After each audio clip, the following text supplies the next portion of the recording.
In this example, we're going to solve by completing the square. So we complete the square when we're solving a quadratic equation that's in standard form. So ax squared plus bx plus c equals 0.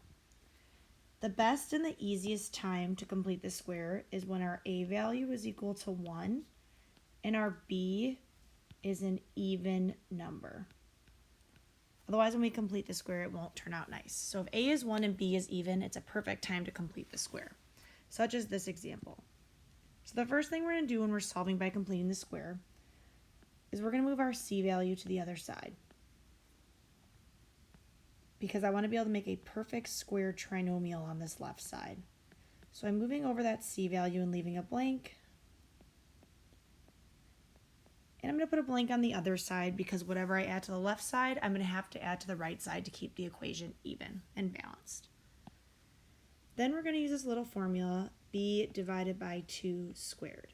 And this is the number that's going to go in the blank. So b in this case is negative 12. So I'm going to do negative 12 divided by 2 squared. So negative 6 squared, which would be 36. So I'm going to add 36 to this side and 36 to this side. Now I'm going to factor this left side and simplify the right side.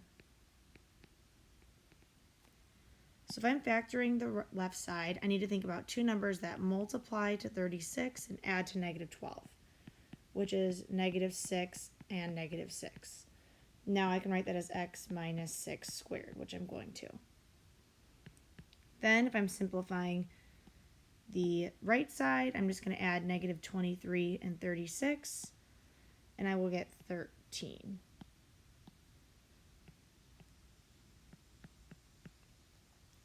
All right, now that I've completed this square, I'm going to solve. So to finish solving this problem, the first thing I need to do is get rid of the squared, the second power right here, and to undo a squared, I'm going to take the square root of both sides.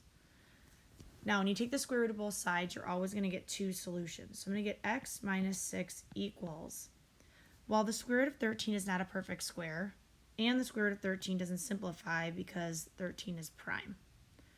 So I'm just going to have plus or minus the square root of 13. And I'm just going to leave it in the root. Now to finish solving for x, I'm going to add 6.